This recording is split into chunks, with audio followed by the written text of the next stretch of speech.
querido irmão, querida irmã, já estamos começando uma nova semana. Hoje é segunda-feira e é bom a gente concluir esse dia, essa jornada que nós tivemos de muito trabalho, muita correria.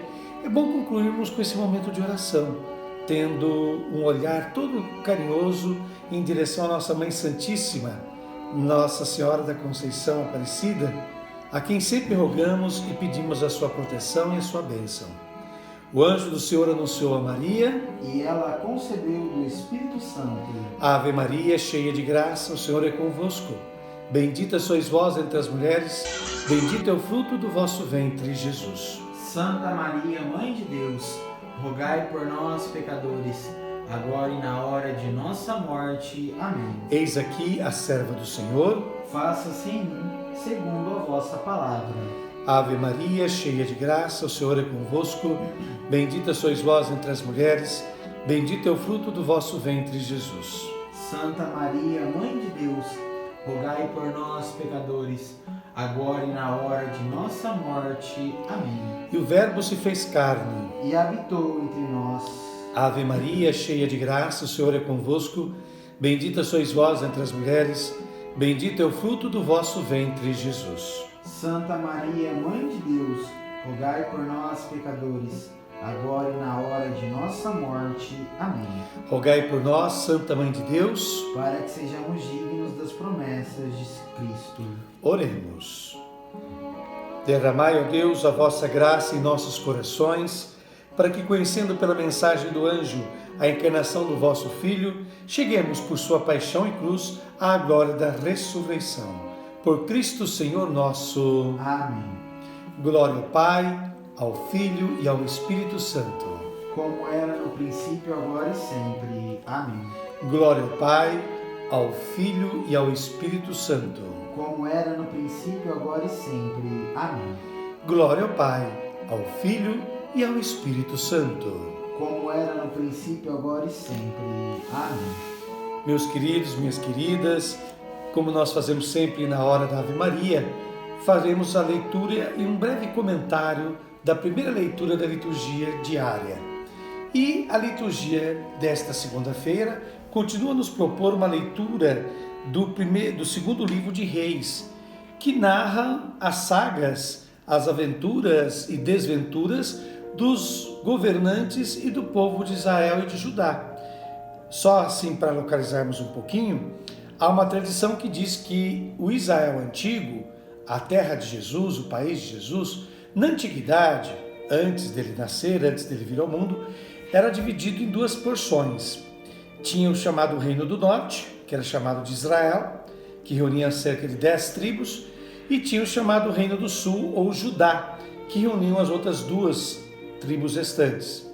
Na realidade, o que os pesquisadores ao longo desses últimos anos de estudos e investigações e pesquisa descobriram, na realidade, o Israel foi sempre mais forte, o reino do norte, digamos assim, o reino chamado de Israel, propriamente dito, que reunia inclusive o maior número de tribos.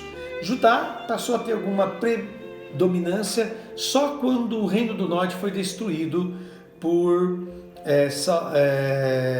o governante da Síria, por Senaqueribe e Salmanasar. E a leitura que nós vamos ouvir hoje é exatamente a narrativa da primeira investida terrível da Assíria sobre Israel. E nós vamos entender que a Bíblia faz sempre uma leitura teológica da história, ou seja, por detrás dos acontecimentos, por detrás dos fatos, a Bíblia não enxerga apenas ações humanas, a Bíblia enxerga também ações de Deus, ações divinas. Vamos ver como isso acontece. Naqueles dias, Salmanasar, rei da Síria, invadiu todo o país e, chegando a Samaria, sitiou-a durante 3 anos. No 9º ano de Oséias, o rei da Síria tomou Samaria e deportou os habitantes de Israel para a Assíria, estabelecendo-os em Ala e nas margens do Abor, rio de Gozã e nas cidades da Média. Isto aconteceu porque os filhos de Israel pecaram contra o Senhor, seu Deus, que os tinha tirado do Egito, libertando-os da opressão do faraó, rei do Egito, porque tinham adorado outros deuses. Eles seguiram os costumes dos povos que o Senhor havia expulsado diante deles e as leis introduzidas pelos reis de Israel. O Senhor tinha advertido seriamente Israel e Judá por meio de todos os profetas e videntes, dizendo: voltai dos vossos maus caminhos e observai meus mandamentos e preceitos, conforme todas as leis que prescrevi a vossos pais e que vos comuniquei por intermédio de meus servos, os profetas. Eles, porém, não prestaram ouvidos, mostraram-se tão obstinados como seus pais, que não tinham acreditado no Senhor, seu Deus. Desprezaram as suas leis e a aliança que tinha feito com seus pais, e os testemunhos com que havia garantido. O Senhor indignou-se profundamente contra os filhos de Israel e rejeitou-os para longe de sua face, restando apenas a tribo de Judá. Palavra do Senhor. Graças a Deus. Então vocês veem aqui que a narrativa bíblica primeiro mostra o fato. Qual foi o fato? O rei da Síria, Salmanasar, invade o país, a capital do reino do norte, chamado Israel. A capital era Samaria. Ele sitia Samaria, ou seja, ele com seu exército cerca a cidade de Samaria. Essa era uma tática de guerra muito comum na antiguidade. As cidades fortificadas não valiam a pena você invadi-las diretamente quando você chegava até elas. Por quê? Toda cidade fortificada tinha muralhas e um sistema de defesa mortal. Se você chegasse numa cidade fortificada naquela época e já a invadisse imediatamente, de lá descia óleo fumegante, de lá desciam flechas, de lá desciam ácidos, enfim, a mortandade, o custo em vidas para o exército inimigo que tentasse invadir uma cidade era muito alto. Então convinha enfraquecer primeiro os habitantes da cidade, enfraquecendo o moral dos habitantes. Veja que Salmanasar por 3 anos sitia Samaria. Ou seja, vai deixando eles sem comida, vai deixando eles sem água, vai fazendo o povo ir desistindo e morrendo. E fica então depois mais fácil entrar e invadir a cidade fortificada depois disso. Fato é que a Síria leva melhor e o reino da Samaria praticamente começa a desaparecer. O reino de Israel começa a desaparecer. Tanto que na última linha, no último verso da leitura de hoje, fala que restou apenas a tribo de Judá, quer dizer, a parte do sul, o reino do sul, né? Que aliás nessa época nem existia muito bem, né? Mas restou apenas praticamente o reino do sul, que era o reino mais fraco e que não apresentava tanto perigo para a Síria. E a Síria levou deportado o povo. Essa era uma outra tática de guerra naquela época.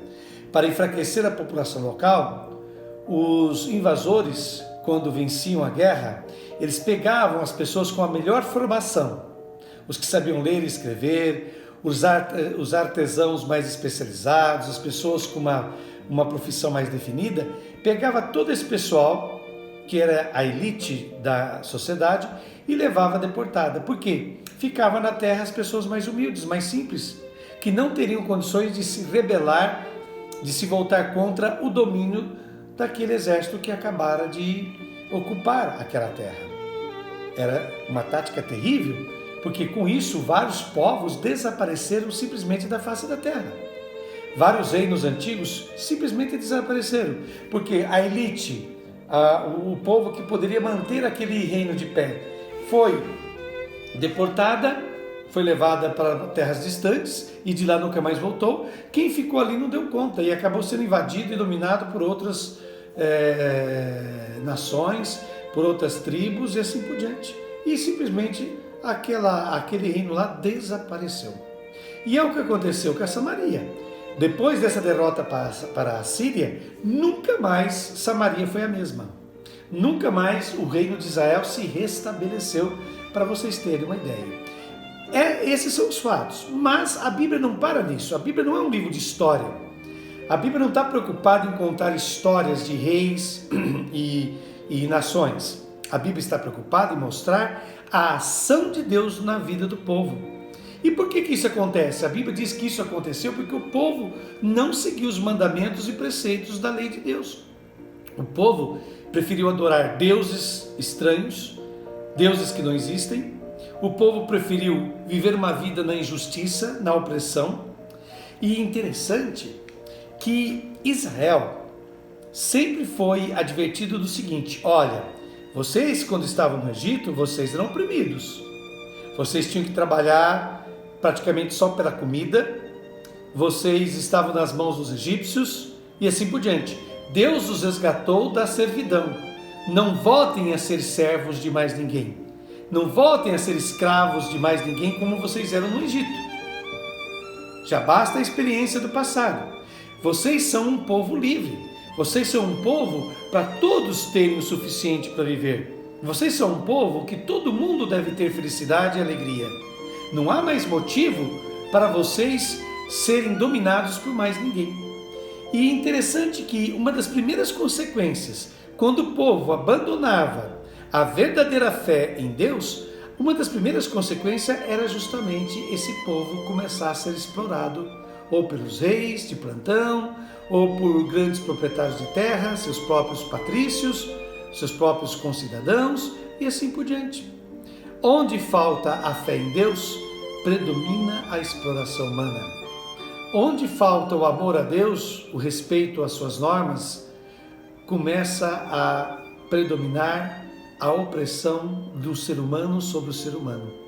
E isso, meus queridos, acontece desde que o mundo é mundo. E é essa lição que a Bíblia, que é a leitura de hoje, quer nos passar. Nunca nos deixemos oprimir por simples seres humanos como nós. Nunca deixemos que outros seres humanos façam a nossa cabeça, nos dominem, né? Nunca enalteçamos ou coloquemos um ser humano como mito, como herói, como sei lá o que, super-herói na nossa vida. Não existem super-heróis. Todos os seres humanos são falhos e pecadores. Nós só devemos servir, amar e ouvir a Deus, a sua palavra. Que assim seja. E agora nós vamos consagrar esse nosso primeiro dia da semana, esta segunda-feira, ao Deus Altíssimo que está conosco. Santa Maria, vós resplandeceis sempre no nosso caminho, como sinal de salvação e de esperança. Nós nos entregamos a vós, saúde dos enfermos, que junto à cruz fostes associada à dor de Jesus, mantendo inabalável a vossa fé. Vós, socorro do povo de Deus, sabeis de que é que precisamos, e temos a certeza de que providenciareis para que, como em Caná da Galileia, a alegria e a festa possam voltar. Depois deste momento de provação, ajudai-nos, ó Mãe do Divino Amor, a conformarmos-nos com a vontade do Pai e a fazer o que nos disser Jesus, que tomou sobre si os nossos sofrimentos e suportou as nossas dores, para nos conduzir através da cruz à alegria da ressurreição. Amém. E o Senhor esteja convosco. Ele está no meio de nós. Pela poderosa proteção e intercessão de Nossa Senhora da Conceição Aparecida, abençoe-vos Deus Todo-Poderoso, Pai e Filho e Espírito Santo. Amém. Tenha uma santificada noite, um ótimo descanso. Até amanhã, meu querido, minha querida, se Deus quiser.